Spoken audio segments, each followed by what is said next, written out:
This is Drop Tent Media Network. Seriously, Dad? Seriously, Dad? Two father comedians out of Philadelphia. Seriously, Dad? Dad? Seriously? Dad? Seriously? Seriously? Yo, welcome back. Season 2. Seriously Dead. Long story. Long story long. Long story. That's what I meant. Volume 1 of the long story. Yeah, we should just start recording. We're just We've been recording. all Oh yeah, recorded. but I mean, we should just be like, we're talking at this point. Well, we are in it. We are in it, and this time of year is just altogether stressful. Yeah, you work with on both sides of the fence, but like going back to school and the parent teacher conferences and the sporting events. My lady plays soccer and the season. It's a lot, and the election didn't help a ton with a lot. And then you're like doing the parenting thing, and you're like, I'm stressed out. You ever like sit down and just realize I'm experiencing the symptoms of being stressed the fuck out right now? that's what I'm doing right now. Yeah, you're like, what do you think it could be? Like, I know it is. I'm stressed. It's just defeated me right there. I'm beat.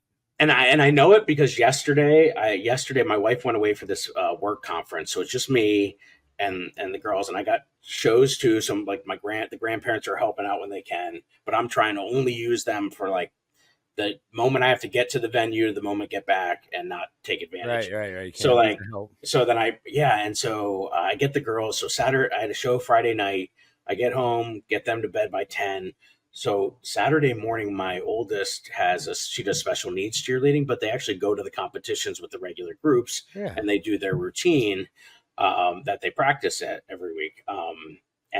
But the competitions are crazy. I'm like, this is special needs. I'm the one who has the special needs. I can't find the goddamn bow.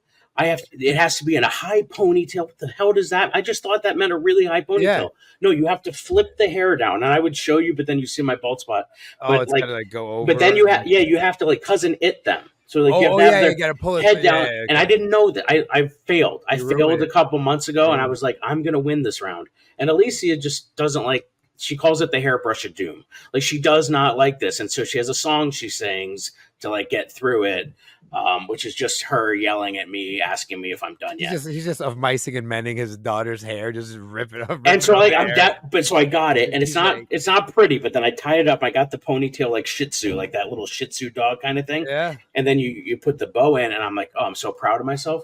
And just in case, I brought 7 other bows that I didn't know if it was the right bow. Do you know that none of the 8 bows that I brought were the right bow? 8 on bows. But I got the ponytail, and I didn't get that last time. So then I started thinking, oh, the new me needs to realize that you conquered the high ponytail this time, but you didn't conquer the also knowing that the 9th cheer bow that I found today when I raided my daughter's room, because I'm like, it's got to be here somewhere. That was the bow. Bow.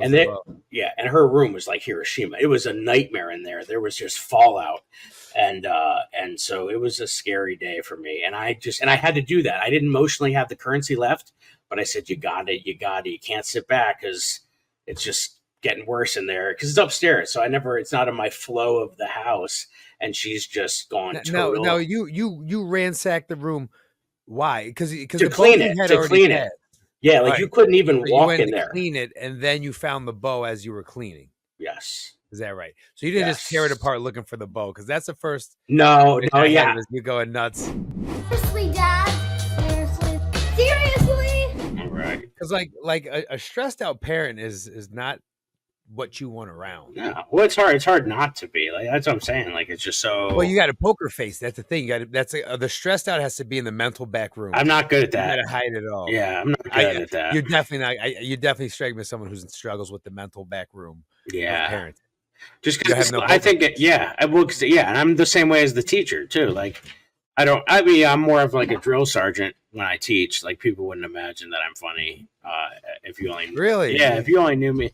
Mr. Yoder's a bit of an asshole. Mr. Yoder's a bit of an asshole. But it's like the Looney Tunes episode with the Sam and I forget the other guy's name, but they're basically one's the sheepdog, one's the wolf. Wile E. Coyote and Sam. It's like Sam and Ralph, I think they call themselves. And they're like, you know what I'm talking about? Where they clock in at the tree and then all Why? like as they're walking, they're just like people walking to work, like they like they're friends, and then they clock in and they have to do their They job, turn into the people and they have to there, do their job, which is he has to try to steal the sheepdog, he has to try to catch him stealing the sheepdog, and then they clock out and they're friends again. I see it like that. I see teaching as very much we're just on opposite sides of the tug of war. That you just have that your goal is to actually keep the ribbon in the center. You got to pull them enough so that they're feeling the discipline and then know when to give a little bit. And so that's it. like the key to life. That's it. That's what I'm saying. Like keep the ribbon in the middle. Yeah. Baby. So that's what I think. That's what I'm discovering is as I'm doing all these different roles, I'm noticing some similarities in like what you need. And the bottom line is you need to have yourself. You need to have yourself rested and in a position to, like it's like a credit card. Otherwise, I'm putting all by having the poker face, you're cashing in an emotional credit card that at some point you got to pay off. Like but no, see, you got to have the release for the emotions. That's why people run. That's why they're in book club. That's why they shoot guns. That's why they do jujitsu. There's different things people do, and that's so important for grown-ups because stress comes in. It's got to get released. It's got to go out. And comedy was that for me. But now comedy's business. So now that things are changing, things are different. So it's so that was my release, and now all of a sudden I have to add new because it still is, but I have to. But that's not. It's now graduated out of that category of being the like Sunday night softball league to like get out of the house, get a little exercise, get some camaraderie, have a few beers, whatever. Like it's now it's turned into just something more than that. So I need something else. So my therapist suggested. No, Jay's in therapy. Oh, dude, I've been in therapy. You kidding me? You've ever since I've known you. You've been. I didn't know you were in therapy. You've been in therapy ever since I've known you. Oh, since I was a kid, probably. Okay, in some fashion, not the same person, but I meet like usually once a month with someone, and same person for many years now. And that was the takeaway this week was sort of like. I think she said I should find a boxing or something, something where I could, get some aggression out. So like I do, I've been working out. I almost hit 300 today on the bar. Okay, all right, you're getting after it. And I'm running now. I'm starting to do more like rope at the end of the workout. We do cardio last 15, and it's more like the ropes or the big giant tug of war rope, the battle ropes. And then after as soon as you finish this minute, then you run, then you do laps. Do you have like are you like stressed out? You got high blood pressure and shit like that? So when I had my last blood work, I didn't have anything. My blood pressure when I got my last checkup or whatever, when I actually had a colonoscopy recently. So when I went in for that, even though I was there for the colonoscopy, my blood pressure wasn't like it was good. Relaxed. Yeah, it was good. Colonoscopy candidate. You're very relaxed. Yeah. So, exactly. So, I think I just, it's one of those things you got to really take care of yourself. I think I just need to I like taking the dog to the dog park. I really enjoy it. It's fun. Okay. I love watching the dog have a great time with the other dogs. Sometimes you have it's a great way as a comedian to just like, it makes me. Oh, there's material.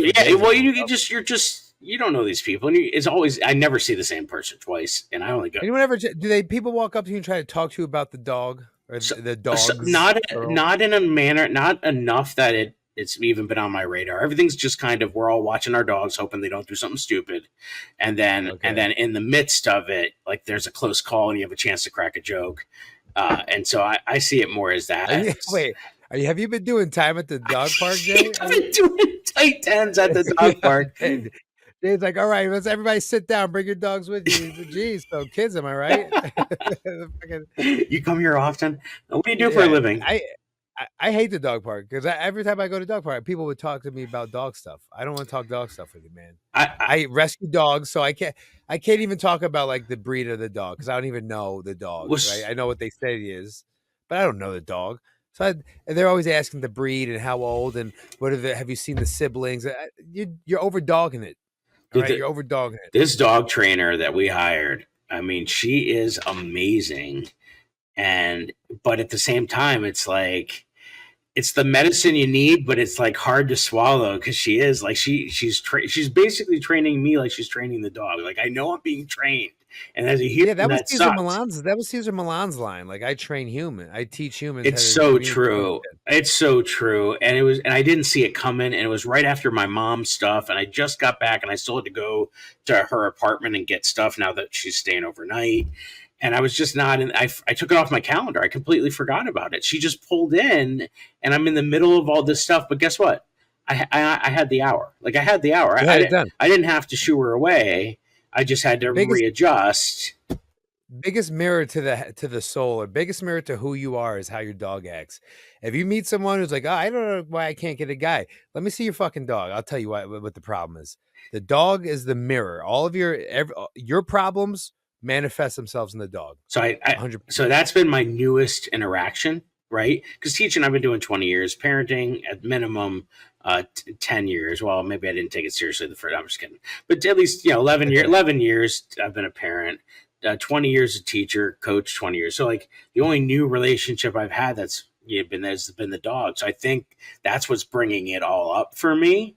Is like I'm watching, it's like having another kid and you're watching yourself turn into a version of yourself you don't want to. And I'm like, oh, I don't want to be like that. So she her coming over today, I think was divine intervention, because the dog's been the one that like, I don't want to ruin it. I don't want to mess it up. It's the one I got the best chance of not messing up. That's the most important relationship you have going right now is the dog. That's the one you want to mess up. I mean, like it's so new, and I'm like, maybe I can learn it right. It's like every day you're at school. I know I get a new notebook, and I'm like, this is gonna be the year I actually take notes, and it's gonna be the one where I don't procrastinate. I'm gonna get it done. And then it happens because that's who you are, and you either have to make a real change and like something deeper than just that serve. There's something deeper. So I think, so now for me, it's like, oh, I gotta find. So maybe my relationship with the dog, and maybe going to the dog park could be my outlet to like. That's a good outlet. We can go for walks. She loves walks. Maybe I can get up. I've been doing some more running. Like after I do the rope, I do like 3 laps in a row, and then like get a break. And then we've been doing suicides a little bit, so I'm getting a little bit more bounce. We're getting a little bit more bounce in my step and feeling athletic. So I could see myself, doing maybe a jog with the dog. That'll help you live longer, which is a good deal. You want to live longer. It's important. You want to be around for you. Yo, speaking of live longer, listen to this. This is okay. Segue, right? Let's work on segue. So my dad is up in Vermont with my grandfather, and my grandfather's rounding third. All right, that's a perfect way of putting it. You guys, rounding third, and we're sending it. He's going. Now he's always been the type of dude who doesn't want to be in a facility. He doesn't, losing the pride, having someone like wipe his ass for him and stuff. He's not into that shit. Yeah. He doesn't want it. So he's done.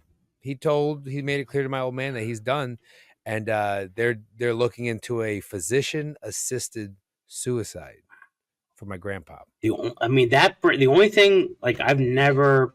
That's not something. The only thing in my mind the minute you mention it, Kevorkian. That's because, and I don't even know what year was that. Do you like? I don't know. I remember there was like a 2-year period where every time you went to the grocery store, Dr. Kevorkian was on a newspaper. And I was like, I feel like I was old enough to understand it. I just, in my memory, it's like one of those things that must have been 90s. It's got it's 90s.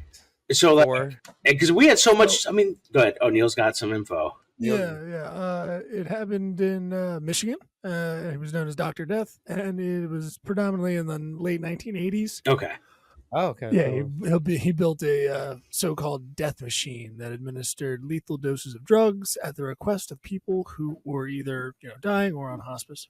And they determined that you can't do that, right? Well, did he have to go to Florida or something? Was that Florida at some point? I remember Florida for some reason. I don't know if there were laws that maybe because the only thing I can remember are like sketches on SNL and not quite knowing why they were making fun of this guy. You know what I mean? Right.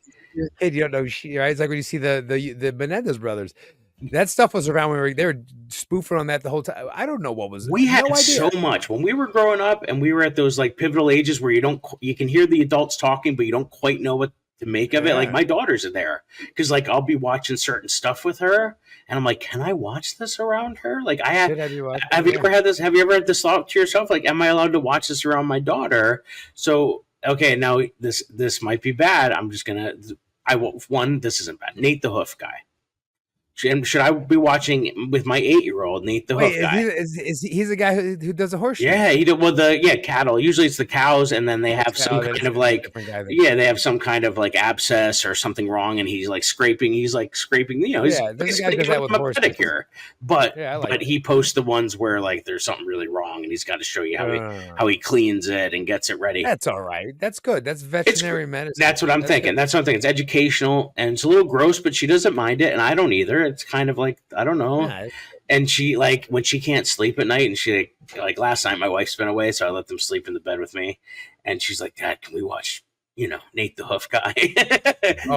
That's her gore. We sneak it. Yeah, we sneak it because my wife's grossed out by it. So like, if I put Katie to bed, I'll like sneak in with my phone and we'll watch like Nate the Hoof Guy. There you go. It's like short 6-minute clips, so you can do like one and then like put on lullabies and call it a night. So I've been watching that, but I also let her watch.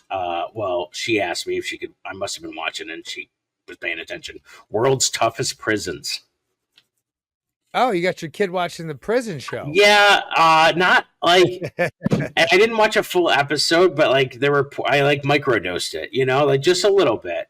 Well, I mean, it's like a Scared Straight program is in the house. Well, so like I was careful that I didn't want, like, she's like, oh, how long are they in for? And I'm like, oh, those guys are in for life. I'm like, oh, yeah, but then I got like real vague. I was like, well, they did something really bad, and thankfully she didn't ask any follow-up questions about what that means. But that was good. That was the moment where I was like, yeah, this is not. I don't want, because all I'm doing is I'm inviting conversations that I don't think I want to have yet. You don't really want to have. But at some point you got to have conversations. Like whether it's about death. I mean, think about this. Like at some point, as Lainey met, you were a little bit more estranged from this grandfather, right? So yeah, I don't know if estranged is the word, but not a very, my family were not. Here's the perfect thing. Does Lainey have a relationship with him? Let's start there. Does Lainey have a relationship?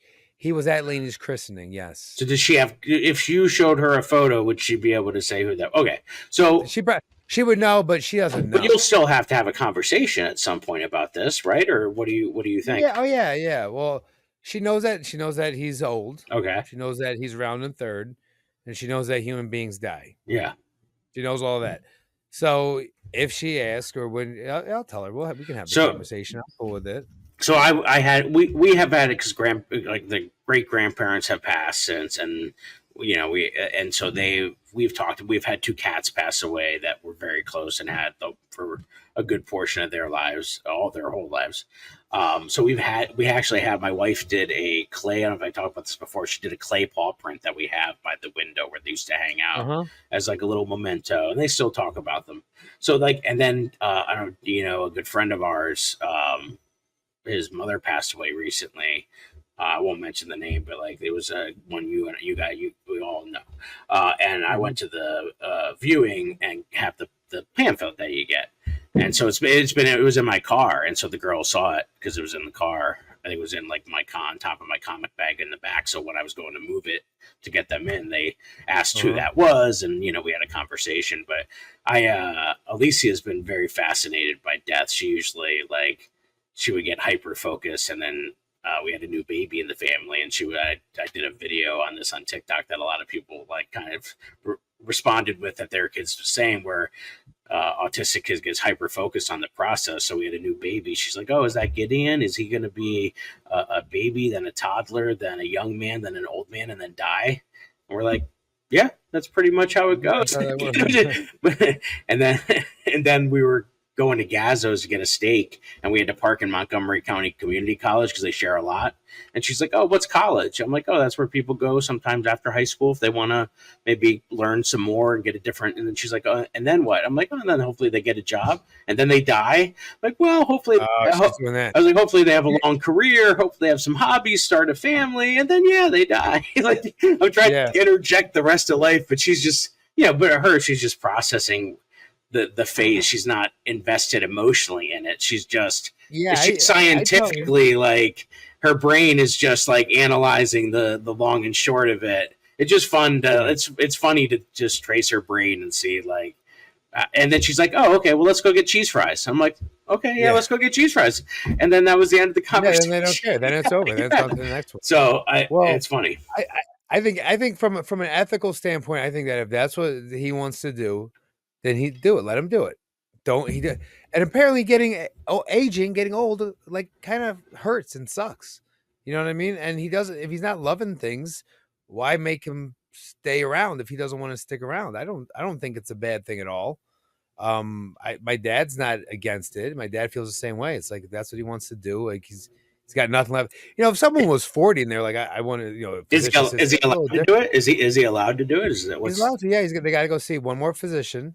They're gonna ask a whole bunch of questions, do all that stuff, and if he's a candidate for it, you pretty much get like a drink, and when you're ready, you drink it.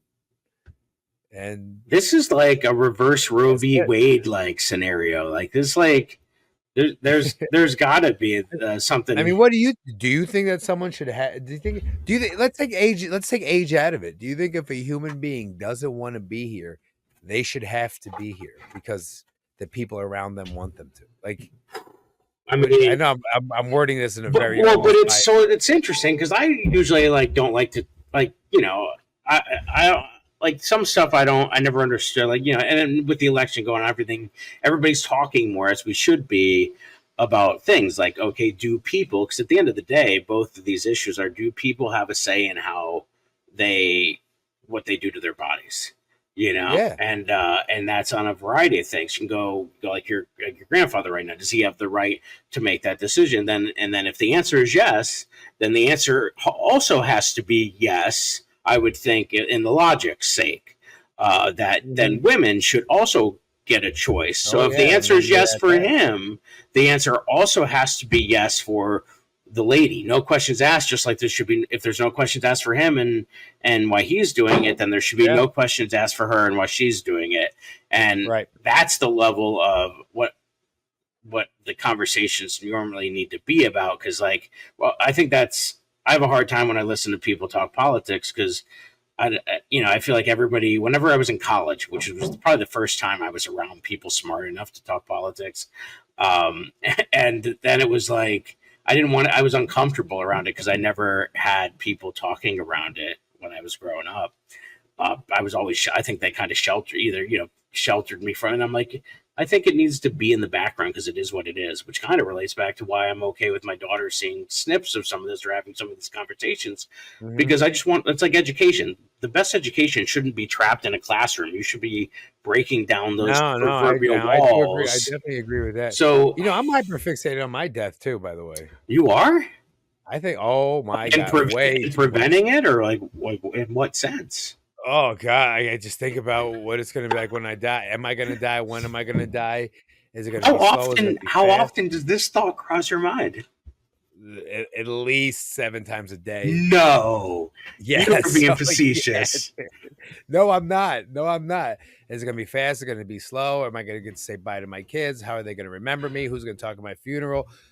Everything, all the time. When certain things happen, whether, for example, at the viewing, obviously, and I like thinking about when I'm looking around, I'm like, oh, like what we just had Day of the Dead in Spanish class, and so I on October 31st, which we had Friday off because technically Friday would have been so I used the Thursday to talk about it. And the cool thing the thing I harp on, the thing I focus on, is the altars that they build and decorate in Mexican culture, and not just Mexican culture, but a lot of the pre-Columbian tribes down Latin and South America, where they're basically taking a moment to decorate beautifully, just like we would put, like the people who decorate Halloween, the Griswold family Christmas tree, like they're doing that same vigor.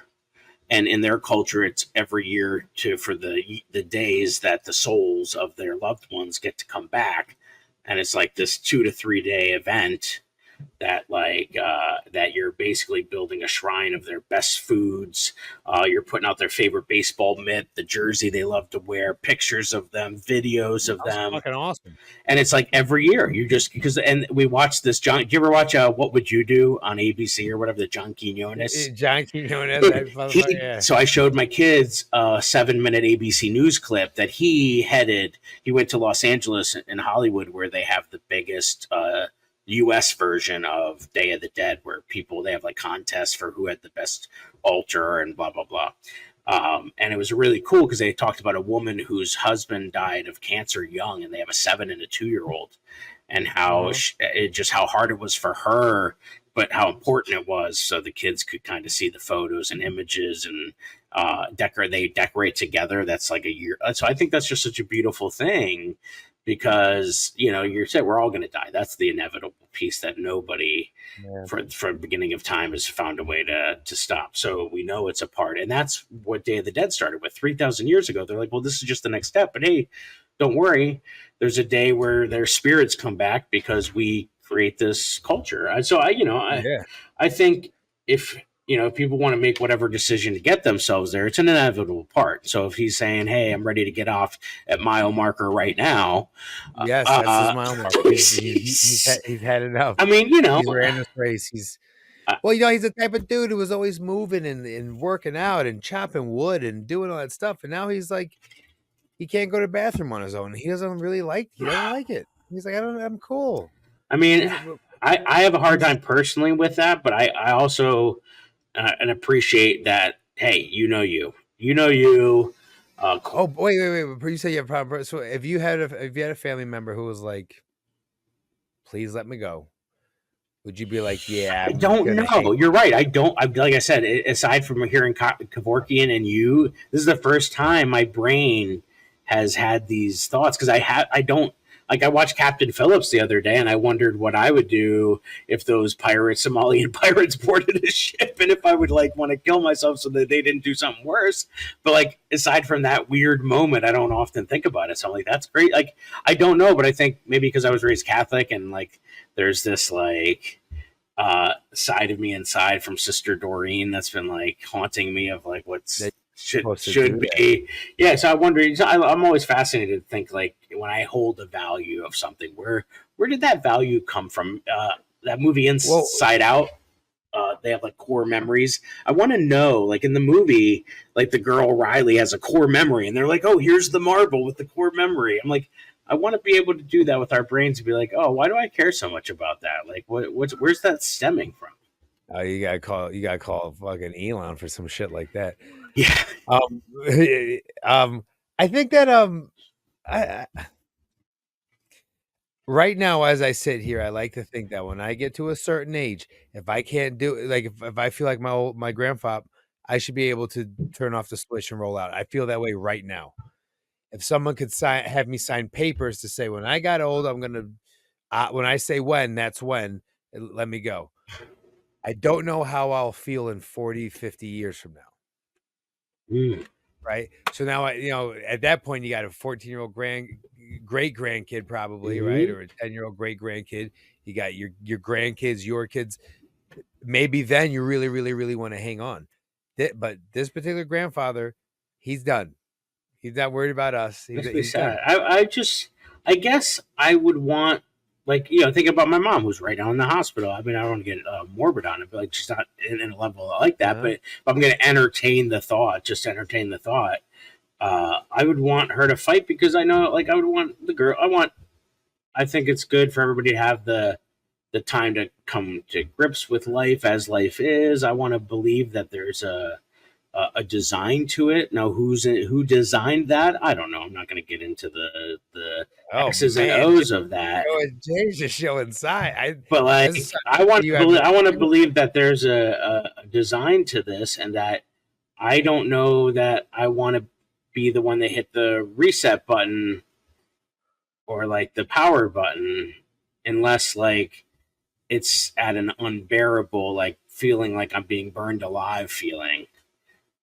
What if they came out and they said, when people are become the kill switch old, that we could just hit when we feel like Eventually. Well, what if they came out with a study that said, "Yo, when people get old, it hurts, and aging is not But don't we fun." have enough They're in drugs? pain. Don't we have enough? Maybe it's health insurance is an issue, but like, there's no way to help them along. Like, I don't Oh know. yeah, that's what like with the morphine. I guess I would want to know. I would want to know. And maybe it's just because I don't know. I don't know what he's going through. So, like, I guess the part of me wants to be like, oh, well, maybe he just needs to feel more of a connection with people. But maybe it is. Maybe it is just the pain, and it's just that there's nothing that can be done. And maybe I think he's done connecting, and he's talking about disconnecting. That's what. so. That's It's who like, he is. He's there. yeah. And how old is he? He's 94. Oh wow.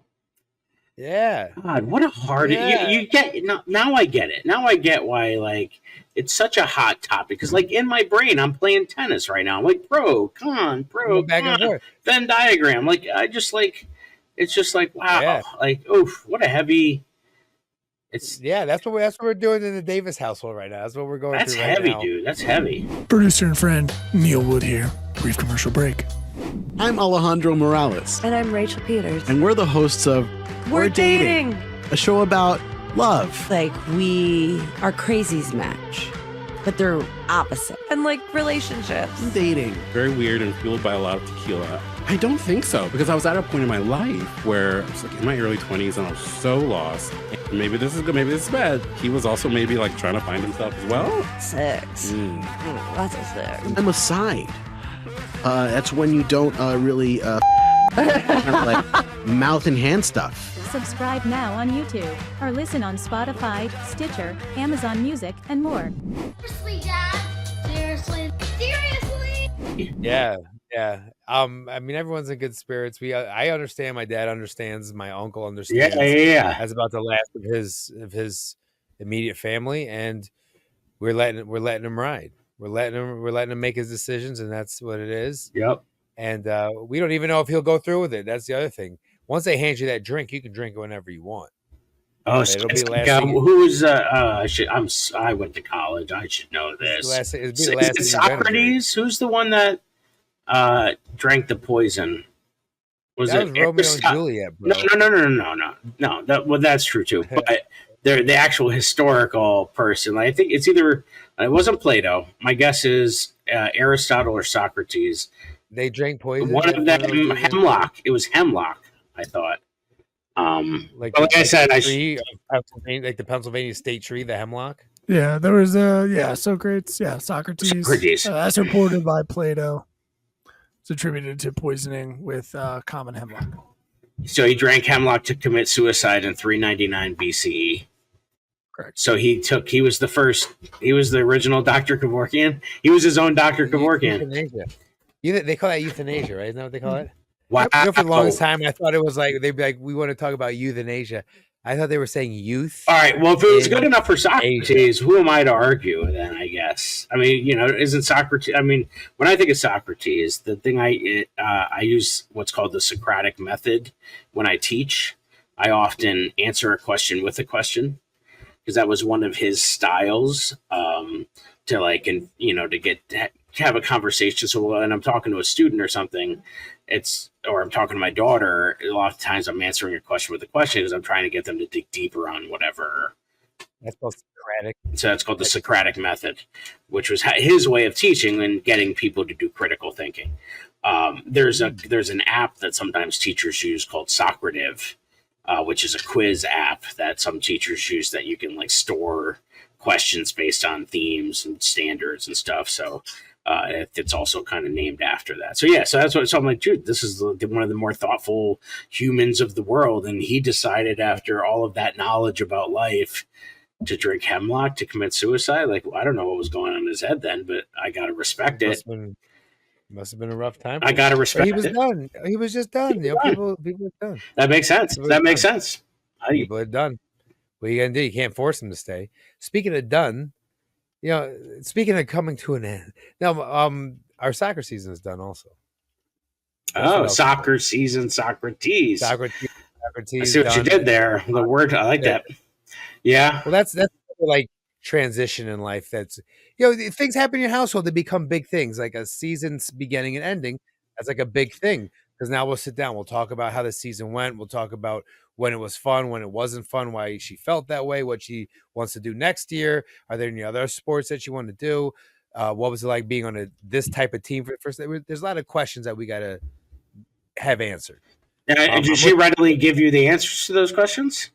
Yeah, she does. Yes. Okay. Yep. That's cool. She thinks about them, and well, I don't know. Well, I guess maybe, she goes through all that stuff. And this was her first like travel season. So that was like pretty cool. She did really well. She wasn't a starter at the beginning of the season, and now she's a starter now.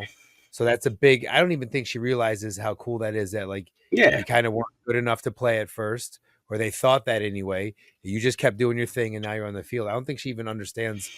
Yeah, that's a pretty big deal. Yeah. So we gotta talk about that and see what the plan is next year. But I get a little emotional when I think about that, and my grandfather. But I get a little emotional when I think about that, because when you watch them grow in real time and you see these things happen, it hits you in the chest like a little harder than you thought it was gonna.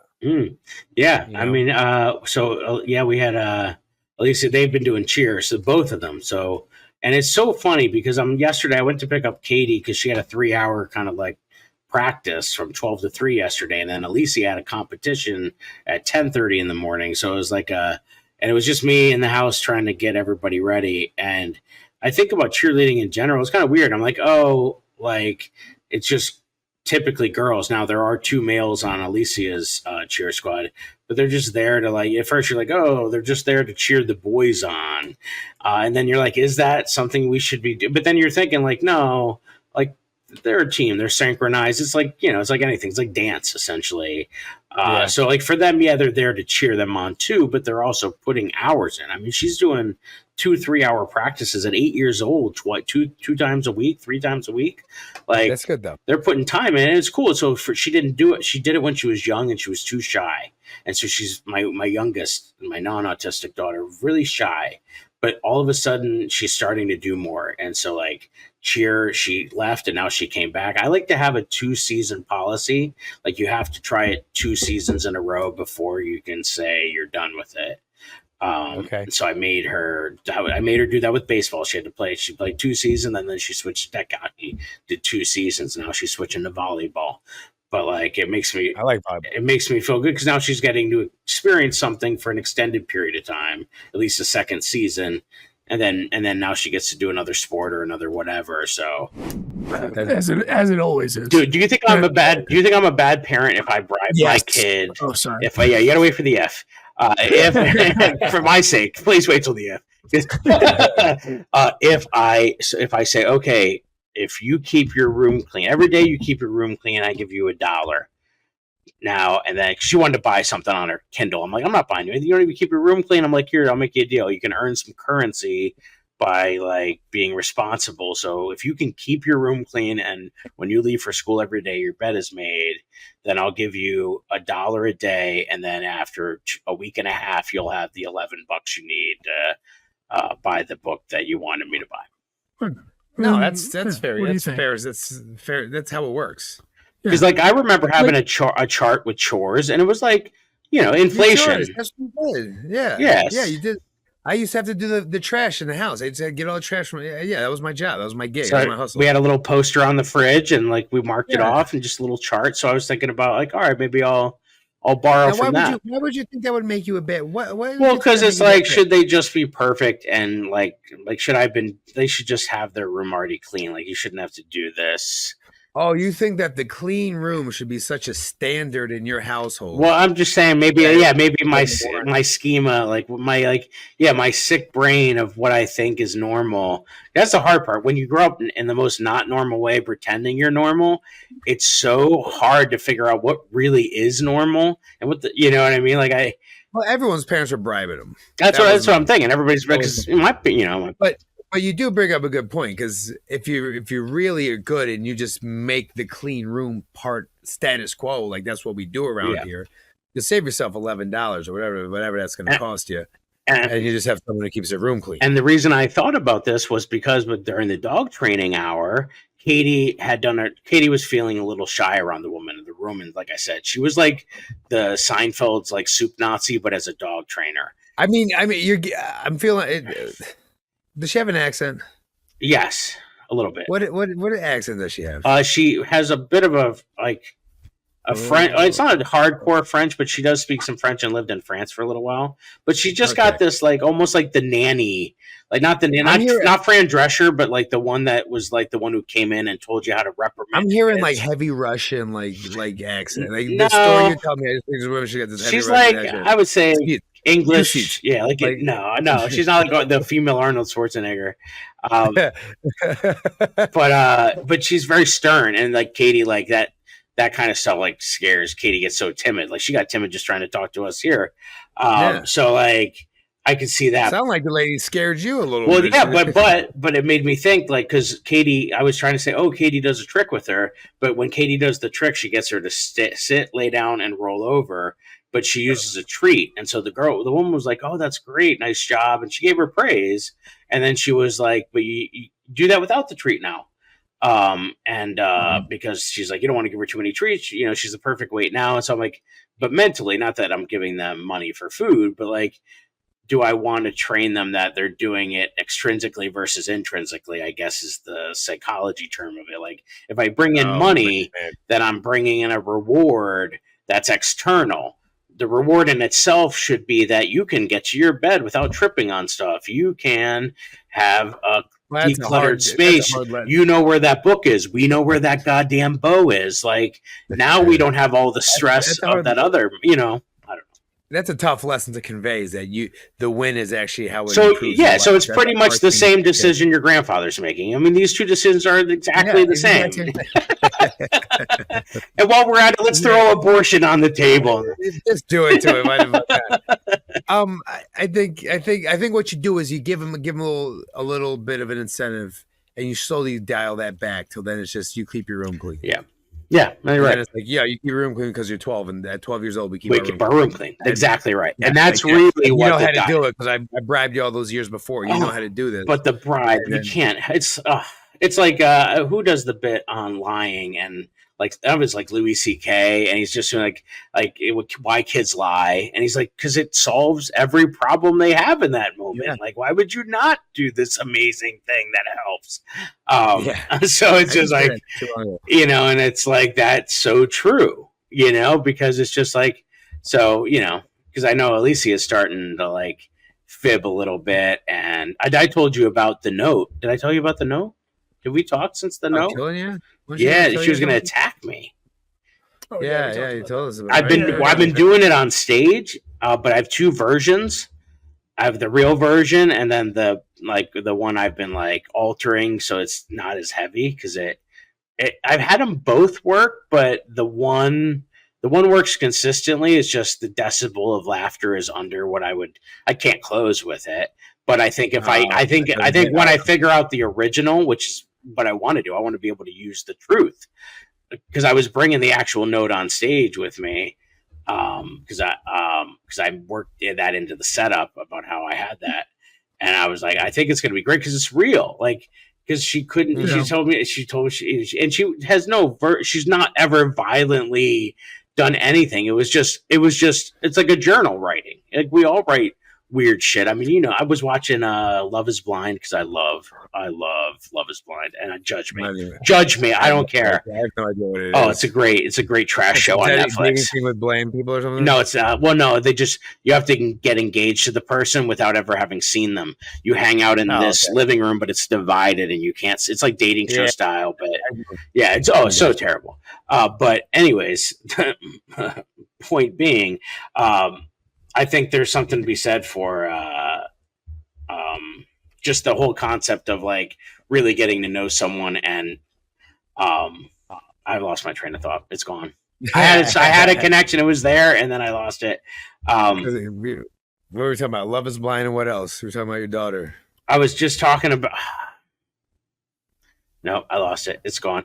But the point being, I think their room should be clean so that like for the intrinsic value of having it, and just like the game, just like the show is trying to say, hey, we don't want looks to matter, but at some level, you can't have everything. I can't have her just doing her room because she wants to clean her room. I'm going to have to do a little bit of bribing. You can't just meet someone and not actually see them ahead of time and think it's going to work out.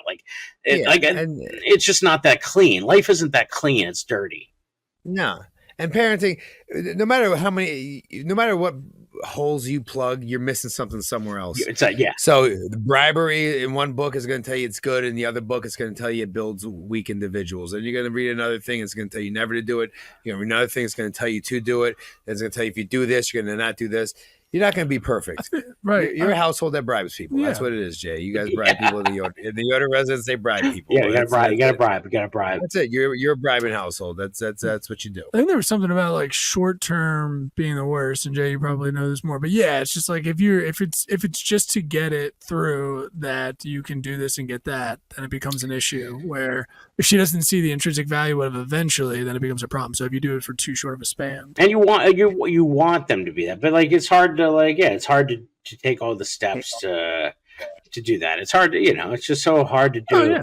So, it never happens on the timetable or timeline that's like good, but you hope that you win more battles than you lose. Sometimes you take 2 steps back, but the next day you take 3 steps forward.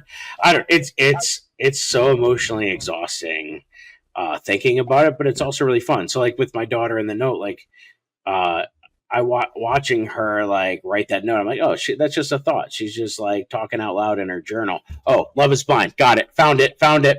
All right. So there's this one dude on Love is Blind. Cause like my point being like that, and I totally found it now. I don't know where the time marker is, but we're going to have to pretend the last 3 minutes didn't happen. But I found it. So, okay. So this dude on Love is Blind, they got engaged. They met each other. They're now living each other, seeing each other. And you could tell that really messed things up. But then the dude had to get a sleep study, and he was some woman was DMing him. Now, this is before, like, it wasn't like fans because the show hadn't aired yet. So somebody was DMing him and kinky stuff. And the fiance found his phone in the DM him apparently, and they didn't say what, but were saying like unspeakable things to this woman like the day after they met each other and are getting, and so like and then they just had the reunion show, and he was sort of trying to defend that it wasn't as big of a deal. It was just he had a moment of weakness. He said something back to the text he didn't mean, and I'm like, yeah, you know what? People are people. It came off as weird. They blew it up like this thing, but hey, there's a reason smut and all of that stuff's out there because there's an audience and people have thoughts sometimes. But do thoughts define who you are? No. Does my daughter really want to stab me? No. I watched her, and I have a video of it. I made her try to make her own sandwich and cut it, and I'm fine. Like, there is no way this girl is ever going to be able to harm me. Like, never going to happen. Never going to. She doesn't have the dexterity. No way. No, she probably doesn't even know where to start. No, dude, I'll show you the video. It's so like I'm just watching her like just lightly tap the bread with this butter knife, and I'm like, she just doesn't have like the motor skills to like do it effectively. So I'm not worried. You're like, yeah, I'm good. This kid can't. But I don't think truth be told, she'll say stuff at school. She's been getting in trouble at school more. So like she'll say stuff. And she's either heard it on a video or heard it somewhere, and she's frustrated, and her echolalia is the term for the repetitive speech patterns that she does. But she's doing these phrases that she heard somewhere, we don't know where, but we just got an email on Friday again with the math teacher saying she said something inappropriate, but she didn't tell us what it was. So I don't know. You shouldn't be allowed to do that. So now I'm like, what? You should be able to like accuse a kid of. Sorry, you should be able to accuse a kid of committing a crime and then not tell you. Well, I believe she did it. I think that this woman clearly, I don't know. So I had to like write back and be like, oh, thank you so much. Yeah, unfortunately, we've been seeing some of this. It's been manifesting with her like echolalia and scripting that are part of her, ASD. And so I was just kind of saying, it's something that, her entire care team is working on. So, we're gonna continue to investigate what strategies, and we'll keep you in the loop. Because I would also don't be. Yeah, I love it. At the end of the email, you're just like, also don't be a butthead, you stupid. Hey, thank you for noticing that. Yes, it was. Well, I just wanted her to like know in the nicest possible. Like the way she wrote it was like the way you would write a note to like a neurotypical kid who did it like Right. Bart Simpson style. I think she's more Lisa, but she sometimes has read a lot of comics that have Bart Simpson, and so sometimes she tries to play that role because all she's really doing is stealing from all these graphic novels she's reading, like Right. Diary of a Wimpy Kid, Nate, all these and there sometimes they say stuff like "oh, stinkier," but or like even think of the Sandlot. I think all the insults that they did in that one scene, like funky butt loving, and they're like, you know what I mean? Like it's like she's going around basically repeating that kind of stuff. Right. But it's not like a super meme that everybody knows what she's saying. So I think it's so obscure because it's like page 72 of this one book that nobody else has ever read. So like if it was a meme that everybody knew, she'd probably catch more. It'd probably be easier. But because she's reading all these obscure things, it's hard for us to figure out where she's getting it from. And I'm not going to deny her to like watch something like we were talking earlier with my other daughter. I want them to experience the world. So my goal is to not punish her for this because that's not going to work for her. I have to say to myself, all right, I have to keep on her and harping on her about using appropriate words. So when she does it with me, we immediately have to correct it. Just like the dog, when the dog's doing something that he's not supposed to, you got to immediately correct it. So I just have to mentally be there. I have to take care of myself so that I have enough emotional currency that I'm not putting something on a credit card. I need to have the emotional like fortitude on hand to have that transaction with her. And otherwise, I'm like, I don't want to cook tonight. I'm DoorDash, and I don't want to parent tonight. So here's a screen, so it's that same, we live in this impulsive world. Ooh, here's a great one. I heard another podcast say, how do you shop for things? Like when you need to buy something, like do you go to a store? Do you impulse buy on Amazon? Like when you're shopping, do you methodically? I know what I need. I go get it. What if it's something out of the ordinary, like you've been hankering for? You're like, oh, I've said to myself that I really wanted this, and it was like a new golf club or I don't know what I look into it. I make sure I get the right thing, the best for me. I usually procrastinate and like not get it for like another That's year. why I love the buy now version, because like I get to a point where I procrastinated so much that I don't even put it into the checkout thing. I go right to buy now. I wait till I have that kind of feeling on something. Like I'll put it in the shopping cart and let it sit there. That was what they were talking about the other one. Like, oh, you can put it in the checkout thing because you're not committing yet. It's when you hit checkout or buy now that you've now because we live in a world where you're so impulsive and you could avoid. Like my daughter, my youngest, she's been pretending she's sick on gym days. And I'm like, and it turns out, and we couldn't figure out why. And she wouldn't talk to us about it. So we had like the school counselor going in. Is it the gym teacher? Like, what's the deal? I'm like, and it turns out that her class is super competitive with running. And it's making her very nervous because she wasn't running as fast. She hasn't hit a growth spurt like her sister did. So she's like, so she's carrying her weight like shortened down, which I'm sure isn't comfortable as much for running and stuff like her sister's build, which is like really tall and thinned out. She just hasn't hit that growth spurt yet. So I think it's like frustrating for her. And so she was nervous, but like they had to like talk to her about it. We had to talk to the gym teacher because every day I had to have, gird up my loins every morning with, no, you're not. I can't let you not go to school because you're trying to avoid gym class. But like, she's crying. You're tired. You're just waking up. You're trying to get them ready for school. And I'm like, so like, it's just one of those things that it's like you gotta be there for those moments because it's like the game on the line. It's like Derek Jeter, bottom of the ninth. You got to be ready to step in the box and make that happen and do what the team needs you to do. And that's So So when you're around in third, you feel confident about where you are as you slide into home. The game. That's right. Yeah, that's right. Yeah. Give me my drink, and then you just that's life. Those are we just running through the emotions of life, the frustrations, the sadness. It's all right there, man. Frustration, the bribery. That was such a high statement. It's all right there, man. It's all right. It's all right, dude. It's all right. Gotta say, it's all right there, man. Brother. But like it is. It's all connected. Like I mean, that's what I realized. No, it is all connected. When I'm watching me do this dog lesson, I'm just seeing all of the other like parallels to that in life of Like, man, you just have to raising a dog, teaching a dog, and raising a dog will probably like prepares you best. Yeah, I mean, and when in doubt, the commonality is love the shock collar. You know, so I really think at the end of the day, as a parent, as a sexual partner, I mean, the shock collar answers all your problems. Well, what it does, having the dog does, kids are not like dogs. Can you hear mine? Mine's going nuts right now. I can hear, yeah. What it does, it shows you that how you're behaving is affecting this situation way more than you believe that it is. And you read that with your energy with a dog and stuff like that. And that's like the commonality. But people who think that getting a kid and a dog are the same thing, they're not the same thing. I'm not saying that. But it does teach you that you're probably bringing the horrible energy that's making this worse, and you think it's someone else's problem. Yeah, it's just like life prepares you for life. Like with school, like we have clubs in school, we have sports, we have band, we have cheerleading.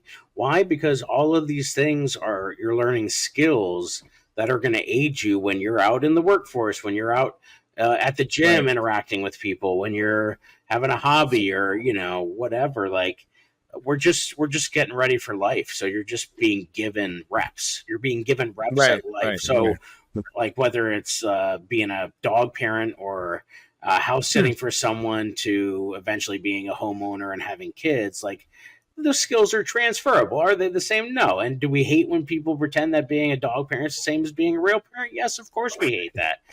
But we get it. But you can't. But there is a natural like passing of the baton, or there are similar muscles that are being trained that are huge. Like, yeah, that's why I think I've had so much luck and opportunity at stand up, is because the skills of teaching for 20 years are transferable. All the theater I did as a kid becomes transferable. Like some of that stuff, like, does that, So I think, that's what life is. It's just opportunity. So I hope your grandfather, like, is there something in there where had he taken advantage of some more things like that, would that be, or is 94, no matter what, 94 is the age when you could have been the man, but then at 94, I'm trying to think, how old's Shatner? Shatner's crushing it at life.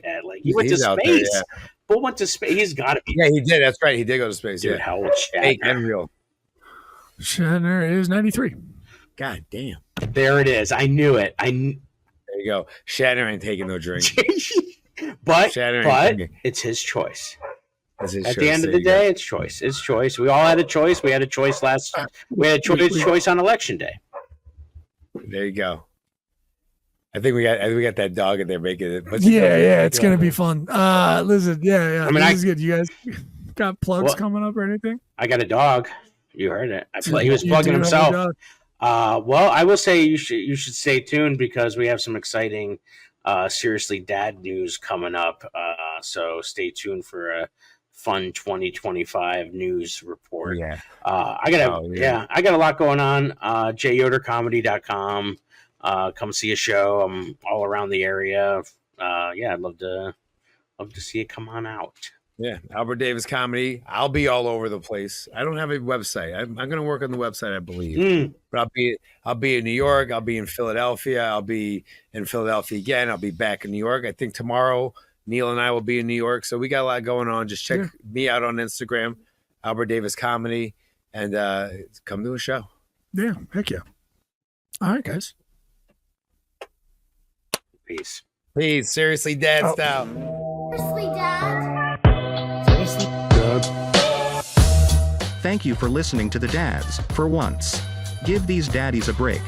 And maybe follow, subscribe, like, and comment to the Dads on Instagram and YouTube at SeriouslyDadPod. Rate and review Seriously Dad Podcast on Spotify, iTunes, Amazon Music, and everywhere you get your podcasts. Seriously, Dad. Hey, how you doing? This is Neil Wood, one of the co-owners of Drop 10 Media Network and who helps run Biggest Little Comedy. You can check out all the other stuff we do at drop10.com. We've got podcasts, live comedy shows, and so much more. Go over there, support your favorite podcasts, follow them, subscribe. We appreciate it. Again, we're 100% DIY, just a bunch of creatives trying to make it in this, and give us some feedback. We always enjoy a little feedback. Thanks. This has been a Drop 10 Media production.